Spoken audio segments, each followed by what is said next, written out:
sort of working class kid who lived on the borders of Hayes in Southall and West London. And I ended up running the BBC, being chairman of the FA, chief executive of London Weekend Television, and a load of other interesting jobs. So I've had a blessed life. I'm a Palestinian, I lived in East Jerusalem, and I remember the occupation really, really well. And why is it important? Because the world changed. It changed in a massive way. And I understood that things can happen and change can be sudden and brutal, and it changes the deck. When I was 10 years old, we moved to America from India. And, we had a really nice lifestyle there, but it was just a huge change at such a crucial developmental stage. Yeah, I've been expelled. I was expelled from Dulwich College twice, which I think is a record. So I didn't do very well academically. I went to work at a place called Neon Street. It was a center for homeless youth in Chicago. And still today, that was probably the year I learned more than I'd ever learned before. And I went in there thinking that I was going to save the world, and I very, very quickly learned that, if anything, these young people who had years of wisdom from living on the streets were going to save me. What's the worst failure you've ever suffered? In terms of how I perceived it at the time, I'd left Eton and I was trying for Oxford and I did not get in. And it's not a big deal in the history of things, and if I look back on it, but at the time, it was a massive failure, partly because I wrongly felt a sense of entitlement, and therefore not getting in was probably the most devastating blow I ever had. All blows thereafter were less, because I never had that sense of entitlement. I was hopeless at school. I'd failed at school. I left with 1 grade EA level. In what? In maths. And I met my maths teacher in a pub years later, and he said, "I still quote you, Dykers, why not to give up at the mocks, because miracles can happen." And I only understood about the thought process and thinking in the academic world by going back to university when I was 24. And what was the epiphany or the wake-up that you thought, I want to go to university? I suppose I thought, if you wanted to be clever, you had to have gone to university. I discovered much later that that's not necessarily true. But the process of going, I learned an awful lot. So, age 10, you grew up where in India? Near Mumbai, so everybody generally knows where Mumbai is. It's a city called Pune. It's extremely dense in terms of universities, so it's very education-oriented, and that's always been part of my life from when I was very young. So I grew up there, and then I moved to New Jersey. And so you moved to America, New Jersey, age 10. It was a pivotal event because of what? It was, I was very sheltered in India, so our whole upbringing was very local, very much about family and the local community. So being put into a situation at age 10 when kids tend to be very hostile, generally around that age, and in a whole new country, new day-to-day language, new cultural norms, just a huge change in every single way, sort of physically, mentally, psychologically, every way. How did you cope with that shock? Yes, so I think one of the things that has guided me throughout life is how do you approach any new situation. And so, what I did through a lot of challenging circumstances is just to say, I'm different, I'm unique, and actually that's my greatest strength. Born in Epsom, grew up in Croydon, so cultural capital. I left school at 18. I got my first retail job at 13, selling computers in Croydon, and just enjoyed the thrill of selling. And I'll be talking about it later, so I won't go into the details, but won this scholarship at this amazing school and started to learn how to think and behave. And from Where was that school? School of Communication Arts, that was at the time in Vauxhall. And that took me into advertising, and advertising took me into technology, and by my early 20s I'd started to find one version of success, financial success, and saw my first .com in my, mid-20s or so. Started to find some more financial success, and I suppose I spent my 20s and 30s building businesses and creating value until I got into my early 30s fell out of love with money and decided to do what it was that I really wanted to do, which was reopen this great school that I went to. I have an unusual model in my school. We have 36 students, but 750 mentors volunteer their time freely. And the idea that so many people are prepared to volunteer their time freely, I find that so rewarding and inspiring. I was working in a company called GTE in the US, a very good corporate job, and decided that I wanted to do something to help people. So I decided I was going to quit my job and become what they call a Vista volunteer, which is like the domestic Peace Corps. And so quit my job at GTE. And I think what shaped me there is every single person in the company, my boss, my colleagues, all were in shock. And they said, how can you get off the career path? How can you do that? You're never going to get back on to where you were in your career. And I did it anyway. And I think the lesson I learned there was that embracing of breaking the rules and listening to your own intuition rather than everyone around you. And I felt very lost because up until then I had life planned out. I mean, this is, I'm going to go there, I'm going to do history, and then I'm going to go to Gray's Inn like my father. I'm going to get my law degree, I'm going to join the bar, I'm going to be called to the bar, I'm going to join a practice in some chambers, all and all mapped out, planned didn't out. you? And the whole thing just went, and you go, oh God, start again. And so there was and I was lucky it happened during, in those days you had to do the Oxbridge term, if you remember. So I had time off working in the Gulf when this happened, so I had a lot of time in the desert to think about it. So it gave me time, and it made me rethink. And very, very luckily, luck again, I was admitted into King's London. And I then asked myself, why do I want to be in England? So that's one thing. And then the second thing, I decided that there is a reason why I want to be here. England is not all about the people who go to Eton. England's about England. And so I thought, I want to know real England. And so I started getting to know England proper, so to speak. Any other failures? All other failures were not, to me, they didn't knock me as much. The interviews that didn't work, it's just the luck of the draw. The career progression that doesn't happen, you just say that's part of life and you just go back and have it. It is an attitude thing. If you don't take success for granted, setbacks do not upset you. They only upset you if you think it's inevitable that you will win. And you must never think that. I went and did some other things after I left university, and I ended up as a researcher at London Weekend Television. Went through the process, left, helped create TVAM, went to somewhere else, but in the end I ended up back at London Weekend Television, and I was the director of programmes, and they were going to make me the chief executive, and they thought I ought to know something about business, and they were right. How long did you go to Harvard for? I did one of those 3-month courses, you know, but again, for me what it taught me was trust what you are. Trust in what you believe. I mean, there was a brilliant man lecturing there called John Cotter, who was basically the first leadership person I mean, this is a long time ago now. First leadership person I'd come across, you know, who actually taught the difference between leadership and management. I was living in New York, successful in banking, successful in sort of early days of success in venture capital, and you know, it was just booming at that time, sort of late 90s or early 2000s. And so I could have stayed there. I have a network there. I have all the support infrastructure, and it made no sense to actually get on that one-way flight and head over to Europe. So it's So sort of why did you choose to go to Europe, to INSEAD in France, to do your MBA?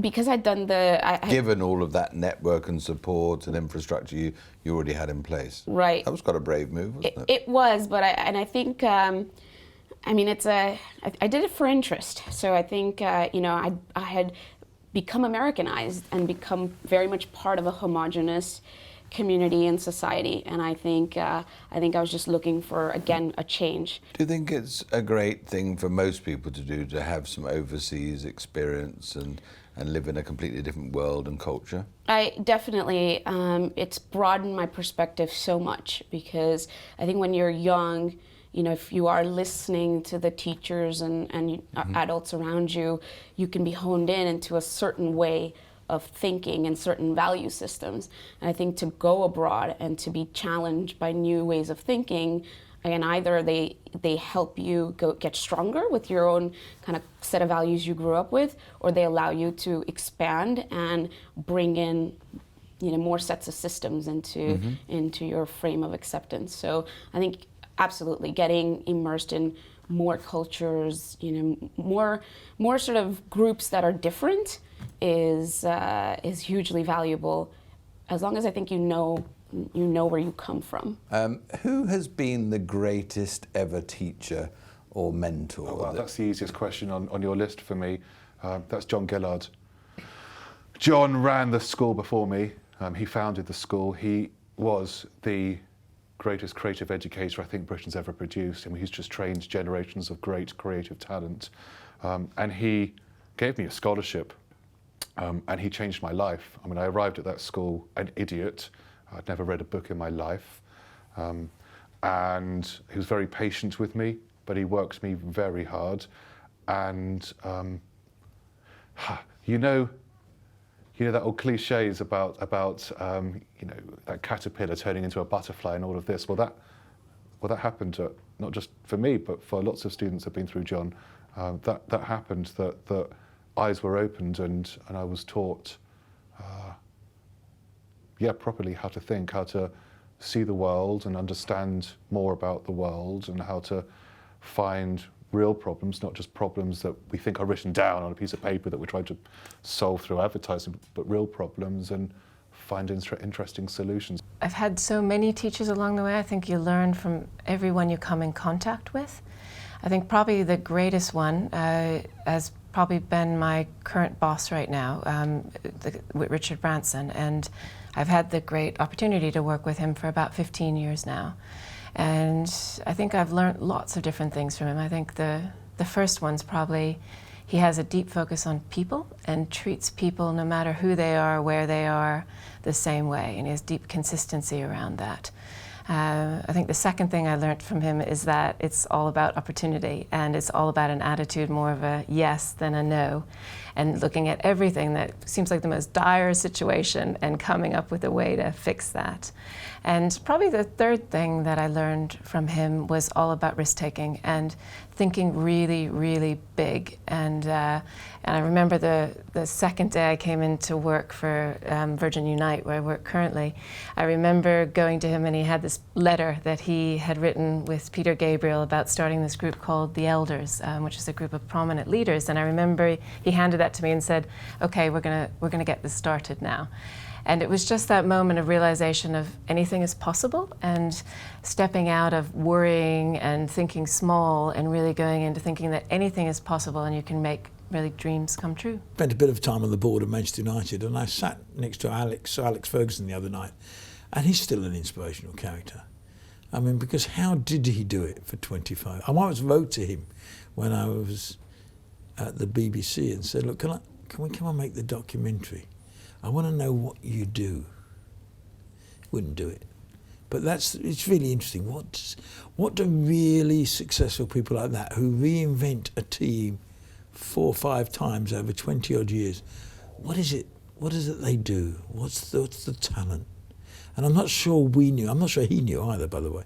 But you know, that's interesting. What are people who change the world, what is it they do? My father taught me 2 things, which have been 2 of the core values I've always believed in. One is courage. He worked in law, and he was a politician, and he was a soldier, and he showed moral courage and personal courage at all times. He also taught me the importance of integrity, to which I'm incredibly grateful for.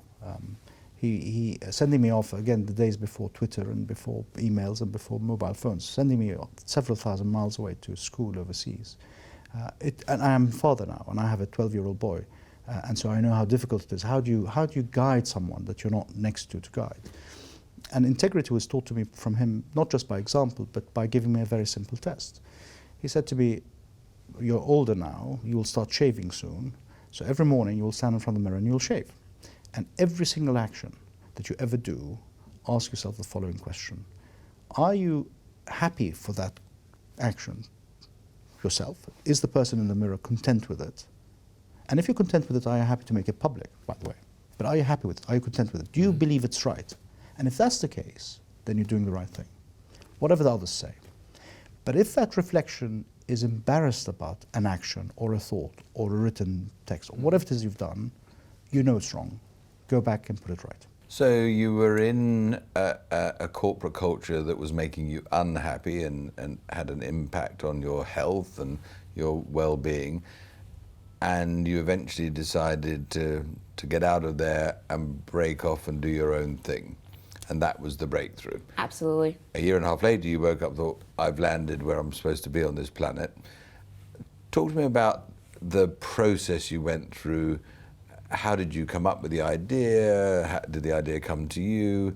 How did you move from being unhappy and unhealthy to happy and healthy? What was that process? Yeah, I think in all things, when you start something, it's never completely individual. So I was very lucky that even during that time I was in corporate, I did what I know best, which is really go out there, talk to people, get to know people, form relationships, not just sort of superficial, I know so-and-so, but really develop relationships. And so, you know, as a group, we really thought about how do you bring Europe together and how do you bring European founders together and create an ecosystem. So that was kind of the germ of the idea.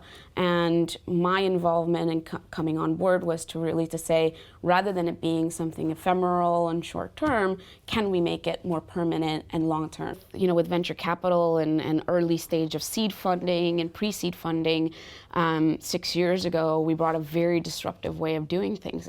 Is about saying we're not going to compete, all of us different funds and different people. We're actually going to come together and support, you know, one organization to do this, and we're going to do it in different ways. We're going to deploy capital no matter what. So people asked us, what if you don't find the good ideas? Well, we're taking that risk. We're going to deploy. What's been the biggest breakthrough that you've had in your life? I think probably the biggest breakthrough happened in a township in South Africa, and I was there working for a mobile phone company, and we were just allowed to launch prepaid services, and we went to hundreds of market research companies, and they all said, don't launch it, you're not going to make any money on that, and we launched it anyway. And we made our annual sales target in literally a month. And so we went into the townships to see why and what was happening. And we just saw the most amazing display of entrepreneurship, where you had people selling phone calls from the corner of the street. You had people selling phone calls from briefcases. You had them selling phone calls from trailers. And it was this big awakening for me, where I realized that it's not about just giving and giving charity to people. It's about putting the right tools in their hand so they can lift themselves out of poverty. And John realised on day two that I probably wasn't going to be a fantastic writer, and anybody that's read my first book will nod their head and agree with that. And John took me to his office and he said, will you do me a favour? I said, John? And he gave me this book to read called Future Shock by Alvin Toffler. And it was the first proper book I had read in my life. The premise of the opening chapter, Toffler says, everything from the smallest bacteria to the largest galaxy, everything is a process, and all processes evolve, and they're all evolving faster and faster and faster. And he coins this term exponential speed of change. And I was like, wow. And that was my breakthrough moment, was realizing that you have permission to look at every single thing around you and go, how can I make that better? How can that process be improved? And that just is liberating, to realize that the world is a toy box, the world is a Lego set, and you, if you think about it and you apply proper thought and proper focus, and you're prepared to take a few risks, everything can be improved if you want it to. If you want to sit on the other side of the fence, you can make everything worse if you want to.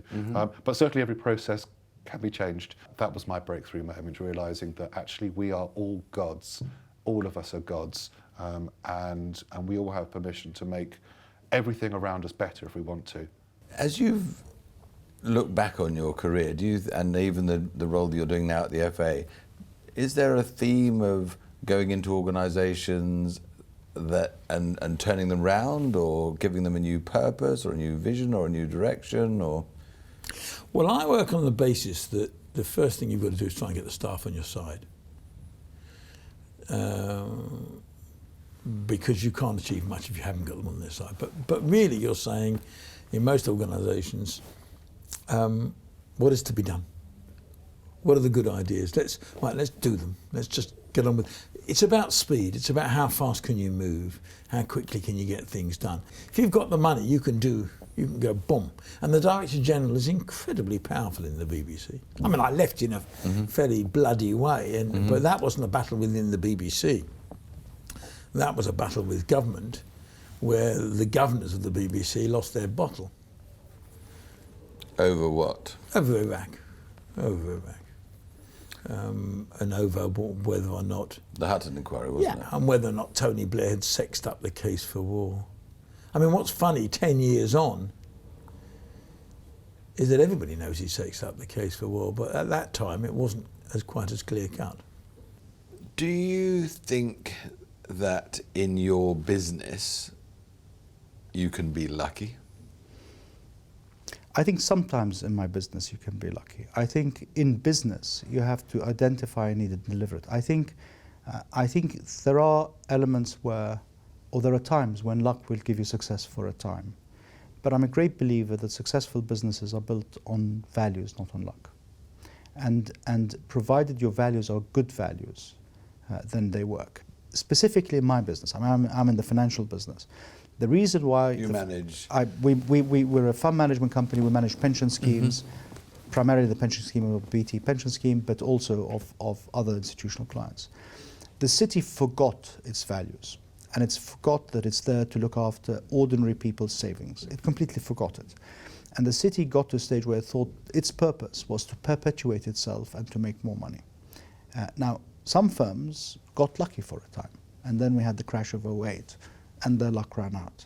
For firms to last a long time, for this city to last a long time, you would need them to go back to the values, and that is not about luck. That's about deciding what is right and doing what is right, not just for the people involved, us, not just for our clients, by the way, which is important. And by our clients, I mean the underlying ordinary people.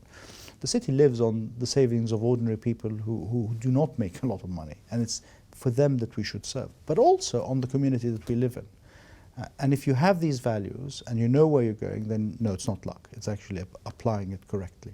I mean, you've had a remarkable success story over the last few years. It's amazing to read and learn about. Do you think you could have achieved that if you'd had a life imbalance, or do you think you kind of need to be a bit off the charts, mad, crazy, to actually pull off something like you've achieved? Is it possible to build and grow a successful enterprise like you've done and have balance, or do you think there's a compromise and a trade-off that is always inevitable? Yeah, I mean, I think 99% of the people I meet that do something highly successful in a short enough period of time, there is this relatively long burst of time where it is crazy and fast-paced and intense. My ambition is to destroy the university system because I feel that universities are not fit for purpose, particularly in vocational learning. The way that we run education here, certainly since industrial age education that we have, which is actually kind of a byproduct of the agricultural age education, is we send people to the school, and maybe we go in for a parents' day, and maybe we go and see them in a school play, but we don't take an active role.